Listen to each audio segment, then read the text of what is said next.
नमस्कार जय जगन्नाथ। यही वीडियो केवल वीडियो नुहे या तुम जीवन सहित जड़ित। नमस्कार कर्कट राशि, तुमे जानिछ तुमर सबुठारु बड़ समस्या कौन? तुमे अन्यमानंक पाई निजकु जाली देइछ। तुमे सेही महमवती सदृश जिए अन्यकु आलोक देबा पाई निजे तरली जाए। तुमर भल पाइबाकु लोके तुमर दुर्बलता बोली भाबिले। तुमे जहाकु साहाय्य कल सीए ही प्रथमे तुम पिठिरे छुरी मारिला।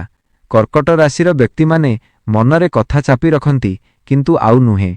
आजिठारु सेही लुहकु निया बना, कारण 2026 रो ग्रह नक्षत्र सूचना देउछंती कि तुमर शत्रु माने एबे तुम गोड़ तले शरण पसिबे। किंतु सेमानंकु चिन्हिब केमिति? तुमे केबे अनुभव करिछ कि तुम निज लोक ही तुम खराब चाहुछंती? हां, सेही लोक जिए तुम सह हसी हसी कथा हुए किंतु पछरे तुमर बदनाम करे। 2026 रे सेमानंकर मुखा खोली जिवो। ब्रह्मांड तुमको सेही शक्ति देव जेउथिरे तुमे सत्य एवं मिथ्या भितरे फरक बुझी पारिबो। तुमर सबुठारु बड़ सफलता सेही दिन हेबो जेउ दिन तुमे निज पई बंचिबा शिखिबो। तुमर क्यारियर रे एक बड़ धरणर परिवर्तन आसुछि। जेउ प्रमोशन बा जेउ चाकरी पई तुमे वर्ष वर्ष धरी अपेक्षा करिथिला ताहा अति निकटतर। किंतु मने रख, जेतेबेले उच्चताकू जीव पवन सेते जोररे बहिबो। तुमको निजर संतुलन रखिबाकू पड़िबो। तुमर आर्थिक अवस्था एते मजबूत हेबो जे तुमे निजे आश्चर्य होई जीवो। केउठु एते टंका आसुछि? एहा तुमर पूर्व कर्मर फल। तुमे जेउमानंकु निस्वार्थपर भावे साहाय्य करिथिलो सेही पुण्य एबे फेरिबार समय आसीछि। तुमे केबे हार मानिबो नाही। तुम भितरे सेही समुद्रर गभीरता अछि जहा सबु कष्टकू सही पारे एवं सबु रहस्यकू लुचाई रखिपारे। किंतु एबे समय आसीछि निजर साम्राज्य गढ़िबार। 2026 रो प्रतिटी मिनिट तुम पाई किछि ना किछि नुआ सुजोग आनिबो। जदि तुमे व्यवसाय करूछ तेबे एहा विस्तार हेबो। जदि तुमे जणे छात्र तेबे तुमर परिश्रमर फल मिलिबो। केवल गोटिए कथा मने रख, निजर योजना काहाकू कुह नाही। गुप्त रुह, शांत रुह एवं निज काम करि चाल। तुमर सफलता निजे शब्द करिबो। तुमर स्वास्थ्य मध्य बहुत भल रहिबो। पुरुणा रोगरु मुक्ति मिलिबो। तुमे एक नुआ शक्ति अनुभव करिबो। तुमर परिवार रे खुशीर लहरी खेली जिवो। जेउ कलह चालिथिला ताहा समाप्त हेबो। लोके तुम पाखकू परामर्श पाई आसीबे। तुमे जणे नेता भावे उभा हेबो। एही यात्रा सहज नथिला, किंतु तुमे एठारे पहुंचिछ कारण तुमे स्वतंत्र। तुमको भगवान बाछिछंती। एही वीडियो देखिबा परे तुमर चिंताधारा बदली जिवो। तुमे एक नुआ मनिष होई बाहरिबो। तुमर भाग्यर चाबी तुमरी हातरे अछि। केवल ताकू व्यवहार कर। डर नाही, भय कर नाही। ब्रह्मांड तुमर पछरे अछि। प्रतिटी पादरे तुमको गाइड मिलिबो। तुमे खाली विश्वास रख। जहा होइछि भल पाई, जहा हेउछि भल पाई एवं जहा हेबो ताहा सबुठारु श्रेष्ठ हेबो। कर्कट राशिर विजय निश्चित। तुमे जन्म होइछ जितिबा पाई, हारिबा पाई नुहे। आजिठारु एक नुआ सकाळ, एक नुआ आरंभ। तुमर समय आसीगला। थॉट तुमर शक्ति एबे द्विगुणित हेबाकू जाउछि। नधनबर मझी भाग बेलकू तुमको एमिति एक प्रस्ताव मिलिबो जहाकू लोके पागलामी बोली कहिबे, किंतु सेईटा ही तुम जीवनर सबुठारु बड़ टर्निंग पॉइंट हेबो। तुमे एते दिन धरी जेउ अपमान सहिछ सेही अपमानर प्रतिशोध नेबार समय आसीछि, किंतु गाली करी नुहे बरং निजर सफलता देखाई। जेउ माने तुमको दिने अदरकारी भाबी छाड़ी देइथिले सेमाने तुम सहित कथा हेबा पाई बाहाना खोजिबे। तुमर फोन रे एमिति किछि नंबरु कॉल आसीबो जहा तुमे केबे कल्पना मध्य करि नथिला। धनर देवी महालक्ष्मी तुम उपरे प्रसन्न अछंती, किंतु मने रख जेतेबेले पॉकेट भर्ती हुए सेतेबेले मुंड ठंडा रखिबाकू पड़े। अनावश्यक खर्च करनी, कारण एही समय तुमको भविष्यतर साम्राज्य गढ़िबा पाई मिलिछि। तुमर प्रेम जीवन रे थिबा सबु तिक्तता दूर हेबो। जदि तुमे एका अछ तेबे जणे सचोट साथी तुम जीवन को आसीबे जिए तुमर भावना को बुझिबे। तुमर स्वप्न रे एबे बारंबार किछि संकेत मिलिबो, केबे पानी, केबे मंदिर त केबे उडुथिबा पक्षी। यह सूचना देउछि कि तुमर आत्मा एबे सबु बंधनरु मुक्त हेबाकू जाउछि। तुमे आउ सेही पुरुणा दुर्बल कर्कट राशिर मनिष नुहे। तुमे एबे एक गर्जुथिबा सिंह। तुमर शत्रु माने तुमर प्रगति देखि चकित होइजिबे। सेमाने तुमको अटकाइबाकू चेष्टा करिबे, किंतु ब्रह्मांडर सुरक्षा कवच तुम चारिपाखरे अछि। कौनसी तंत्र मंत्र बा खराब नजर तुमर किछि बिगाड़ी पारिबो नाही। तुमे केवल निज कर्म उपरे विश्वास रख। ପ୍ରତିଦିନ ସକାଳୁ ଉଠି ଆଇନା ସାମ୍ନାରେ ଠିଆ ହୁଅ ଏବଂ ନିଜ ଆଖିରେ ଆଖି ମିଶାଇ କୁହ, ମୁଁ ସବୁଠାରୁ ଶକ୍ତିଶାଳୀ ଏବଂ ଆଜି ମୋର ବିଜୟ ନିଶ୍ଚିତ। ଏହି ଗୋଟିଏ ବାକ୍ୟ ତୁମର DNA ବଦଳାଇ ଦେବ।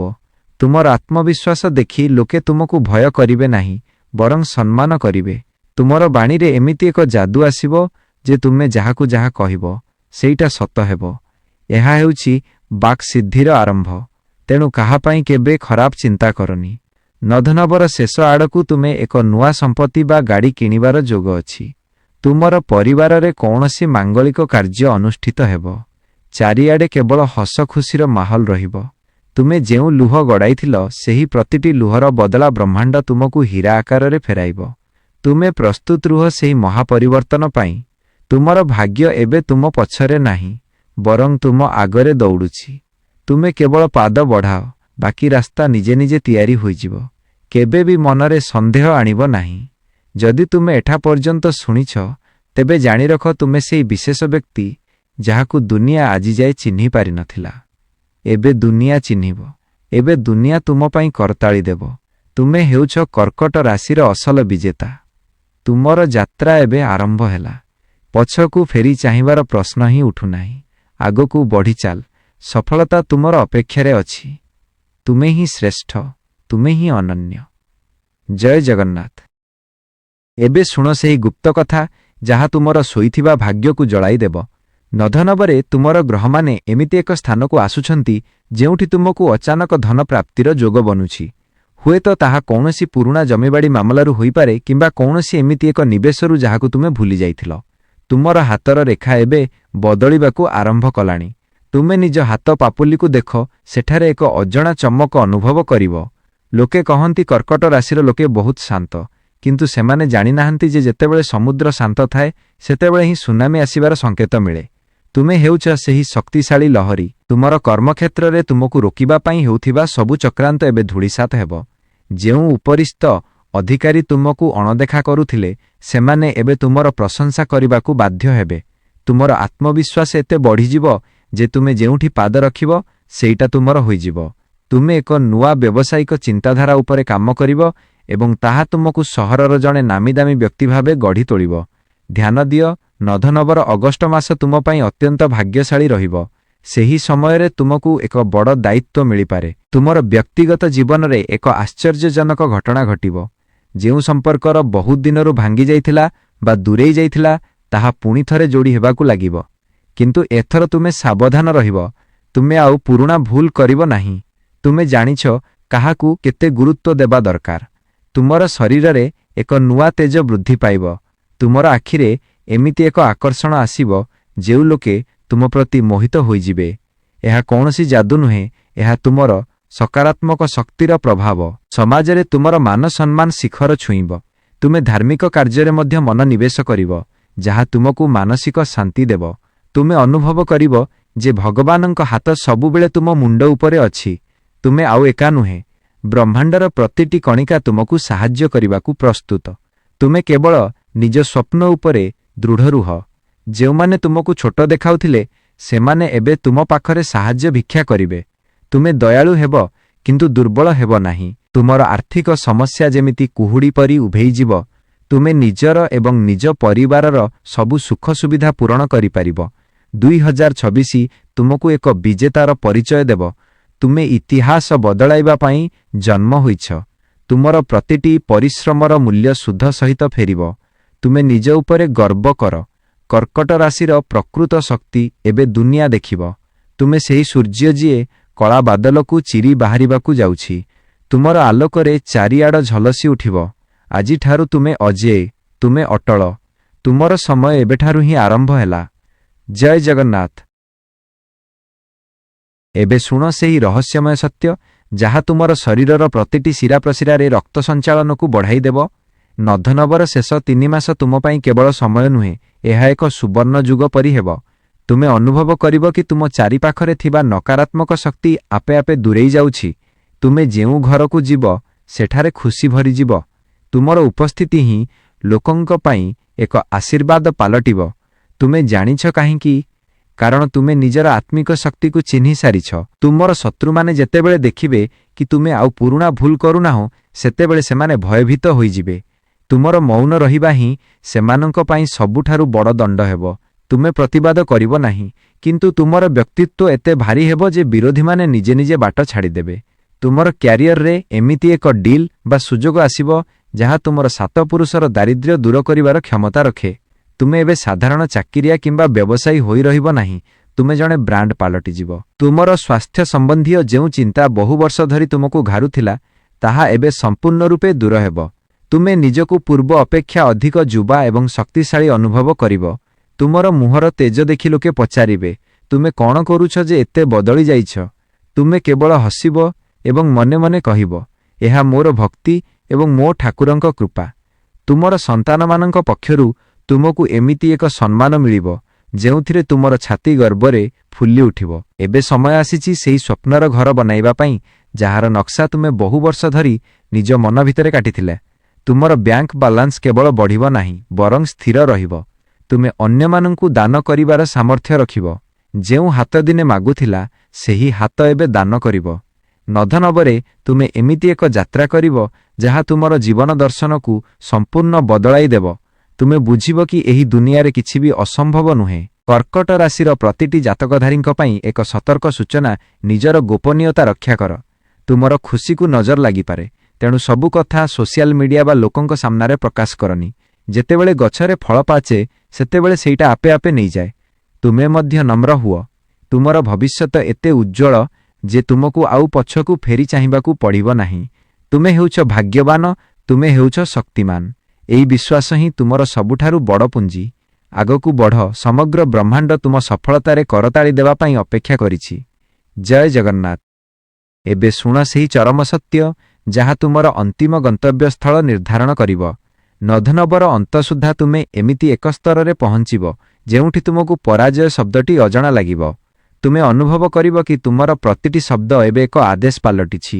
ଲୋକେ ତୁମ କଥା ଶୁଣିବା ପାଇଁ ଅପେକ୍ଷା କରିବେ। ତୁମେ ଯେଉଁ ସଂଘର୍ଷର ପାହାଡ଼ ଚଢ଼ୁଥିଲ, ଏବେ ତୁମେ ସେହି ପାହାଡ଼ର ଶିଖରରେ ଠିଆ ହୋଇଛ। ସେଠାରୁ ଦୁନିଆ ବହୁତ ଛୋଟ ଦେଖାଯିବ ଏବଂ ତୁମର ସଫଳତା ବହୁତ ବଡ଼। ତୁମର ଶତ୍ରୁମାନେ ଯେଉଁମାନେ ତୁମକୁ ମାନସିକ ଯନ୍ତ୍ରଣା ଦେଉଥିଲେ, ସେମାନେ ନିଜେ ନିଜେ ନିଶ୍ଚିହ୍ନ ହୋଇଯିବେ। ତୁମକୁ କିଛି କରିବାକୁ ପଡ଼ିବ ନାହିଁ, କାରଣ ସମୟ ସେମାନଙ୍କୁ ତୁମର ଶକ୍ତିର ପରିଚୟ ଦେଇଦେବ। ତୁମେ ନିଜର ପରିବାର ପାଇଁ ଏକ ସୁରକ୍ଷା କବଚ ସାଜିବ।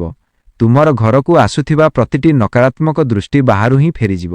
ତୁମେ ନିଜ ଭିତରେ ଏକ ଅଦ୍ଭୁତ ଦିବ୍ୟ ଶକ୍ତିର ଅନୁଭବ କରିବ, ଯାହା ତୁମକୁ ପ୍ରତିଟି ବିପଦରୁ ରକ୍ଷା କରିବ। ନଧନବରେ ତୁମର ବୈଦେଶିକ ଯୋଗ ମଧ୍ୟ ବନୁଛି। ଯଦି ତୁମେ ବାହାରକୁ ଯିବାକୁ ଚାହୁଁଥିଲ, ତେବେ ସେହି ଦ୍ୱାର ଏବେ ଖୋଲିଯିବ। ତୁମେ ନୂଆ ନୂଆ ଲୋକଙ୍କ ସହ ମିଶିବ ଯେଉଁମାନେ ତୁମର ଚିନ୍ତାଧାରାକୁ ଆହୁରି ଉନ୍ନତ କରିବେ। ତୁମର ପୁରୁଣା କରଜ ସବୁ ଶୁଝି ହୋଇଯିବ ଏବଂ ତୁମେ ଏକ ମୁକ୍ତ ପକ୍ଷୀ ପରି ଜୀବନ ଜୀଇଁବ। ତୁମର ସ୍ୱପ୍ନଗୁଡ଼ିକ ଆଉ କେବଳ ସ୍ୱପ୍ନ ହୋଇ ରହିବ ନାହିଁ, ତାହା ତୁମର ବାସ୍ତବିକତା ପାଲଟିବ। ତୁମେ ନିଜକୁ କହିବ, ଶେଷରେ ମୁଁ କରି ଦେଖାଇଲି। ତୁମର ଭାଗ୍ୟର ଚକ ଏବେ ଏତେ ଜୋରରେ ଘୂରିବ ଯେ କେହି ତାକୁ ଅଟକାଇ ପାରିବେ ନାହିଁ। ତୁମେ ହେଉଛ କର୍କଟ ରାଶିର ସେହି ରତ୍ନ ଯାହା ଅନ୍ଧାରରେ ମଧ୍ୟ ଆଲୋକ ବିଚ୍ଛୁରିତ କରେ। ତୁମର ପ୍ରତିଟି ଦୁଃଖର ଅନ୍ତ ହୋଇସାରିଛି। ଏବେ କେବଳ ଉତ୍ସବର ସମୟ। ତୁମେ ନିଜ ଉପରେ ଏବଂ ଭଗବାନଙ୍କ ଉପରେ ଯେଉଁ ଅଚଳ ବିଶ୍ୱାସ ରଖିଥିଲ, ତାହାର ଫଳ ତୁମ ପାଇଁ ପ୍ରତୀକ୍ଷା କରିଛି। ତୁମେ ହେଉଛ ଅପରାଜେୟ। ତୁମେ ହେଉଛ ଅନନ୍ତ ଶକ୍ତିର ଅଧିକାରୀ। ତୁମର ଏହି ନୂଆ ଜନ୍ମକୁ ସ୍ୱାଗତ କର। 2026 ତୁମକୁ ସେହି ସବୁକିଛି ଦେବ ଯାହା ତୁମେ ହରାଇଥିଲ ଏବଂ ତାହାଠାରୁ ମଧ୍ୟ ଅଧିକ। ତୁମର ଇତିହାସ ଏବେଠାରୁ ବଦଳିବାକୁ ଲାଗିଲା। ତୁମେ ହିଁ ସେହି ମହାନାୟକ ଯାହାକୁ ଏ ଦୁନିଆ ଖୋଜୁଥିଲା। ଆତ୍ମବିଶ୍ୱାସର ସହ ଆଗକୁ ବଢ଼ିଚାଲ। ବିଜୟ ତୁମର। ଯଦି ଏହି ଭିଡ଼ିଓ ଆପଣଙ୍କ ମନକୁ ଛୁଇଁଥିଲା, ତେବେ ଲାଇକ୍ କରନ୍ତୁ ଏବଂ ଆଷ୍ଟ୍ରୋଭାଗ୍ୟ ଚ୍ୟାନେଲକୁ ସବସ୍କ୍ରାଇବ୍ କରନ୍ତୁ।